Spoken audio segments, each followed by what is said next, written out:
Bon là l'ami, ce qu'on va faire, c'est qu'on va réparer les pare-chocs qui tombent sur G et sur plein d'autres Civic aussi, sur plein d'autres caisses en général. Donc là à la base vous avez un trou ici où il y a une petite rondelle qui du coup il s'est agrandi. Du coup c'est devenu beaucoup trop gros pour que ça tienne.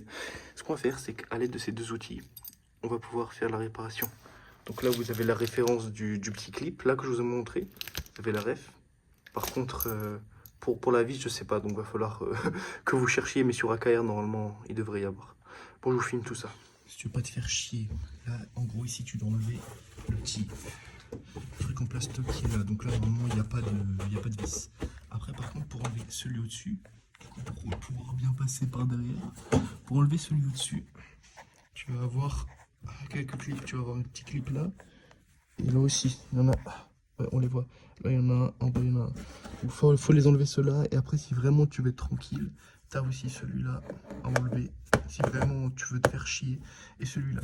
Et si tu veux encore plus te faire chier, tu peux lever la voiture et enlever la roue. Et moi, ce que je vais pas le faire du tout.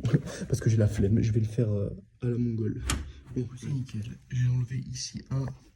Et là, j'en ai enlevé un seul. Mais j'arrive à assez l'enlever pour pouvoir refaire. Donc là, vous avez le petit écrou. Le petit écrou, il faut l'enlever, mais le problème c'est que ça bouge avec. Je sais pas si on arrivera à voir. En fait, là, juste au-dessus, là, du coup, il y a une vis sur laquelle est fixé l'écrou. Mais les deux tournent ensemble. Les deux ils tournent ensemble. Et en gros, il faut juste retenir celui en haut pour dévisser ça.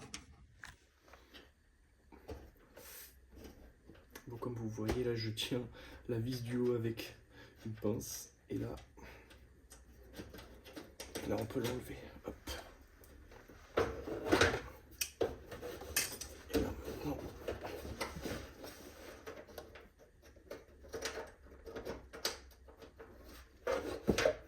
La petite vis du haut. Donc, finalement, je vais pas prendre cette vis là. Prenez une petite vis de 10, donc avec un filetage classique, hein, à peu près comme ça, avec une petite rondelle, comme ça vous pouvez le mettre au-dessus. Et du coup ça, vous venez le clipper en dessous au niveau du trou.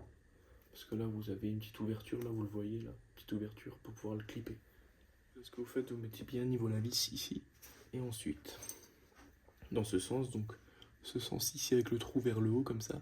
Et là, vous venez clipper à partir de là.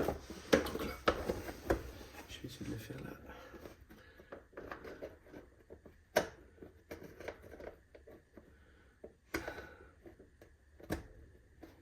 Donc là, c'est clippé. Et là, ça rentre nickel. Après, il faut juste bien le calibrer par rapport à comment vous voulez que le pare-choc y rentre en fait. Et là, maintenant, ce qui manque à faire, c'est visser.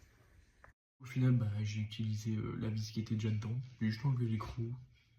Et après, j'ai mis le petit clip au niveau de là où ça tombait au final. Et franchement, le résultat, il est neuf. Franchement, je suis trop content. Avant, j'avais le vieux pare-choc qui tombait. Et là, franchement, c'est nickel. Donc les gars, sur votre pare-choc qui tombe, faites ça. Hein. C'est 90 centimes sur AKR. Le clip, franchement, faites les gars.